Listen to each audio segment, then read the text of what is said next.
बाबा की भक्त परायणता। बाबा भक्तों को उनकी इच्छानुसार ही सेवा करने दिया करते थे और इस विषय में किसी प्रकार का हस्तक्षेप उन्हें सहन न था। एक अन्य अवसर पर मौसी बाई बाबा का पेट बलपूर्वक मसल रही थीं, जिसे देखकर दर्शकगण व्यग्र होकर मौसी बाई से कहने लगे कि माँ, कृपा कर धीरे धीरे ही पेट दबाओ।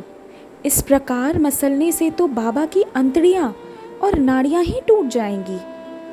वे इतना की भी न पाए थे कि बाबा अपने आसन से तुरंत उठ बैठे और अंगारे के समान लाल आंखें कर क्रोधित हो गए।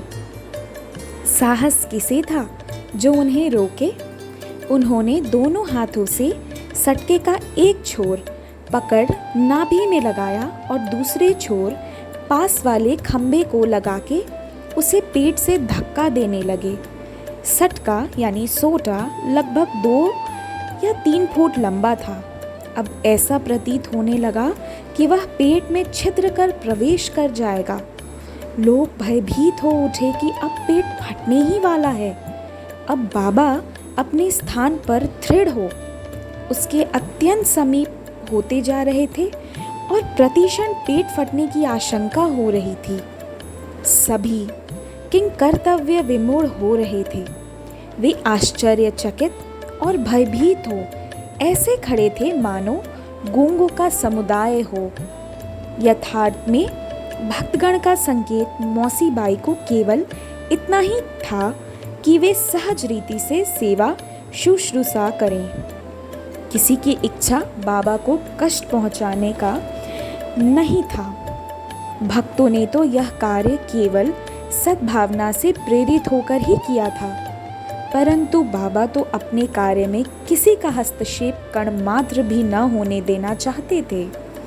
भक्तों को आश्चर्य हो रहा था कि शुभ भावना से प्रेरित कार्य दुर्गति में परिणत हो गया और वे केवल दर्शक बने रहने के अतिरिक्त क्या ही कर सकते थे।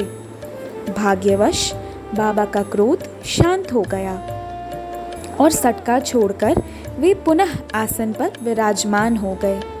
इस घटना से भक्तों ने शिक्षा ग्रहण की कि अब दूसरों के कार्य में कभी भी हस्तक्षेप न करेंगे और सबको उनकी इच्छा अनुसार ही बाबा की सेवा करने देंगे।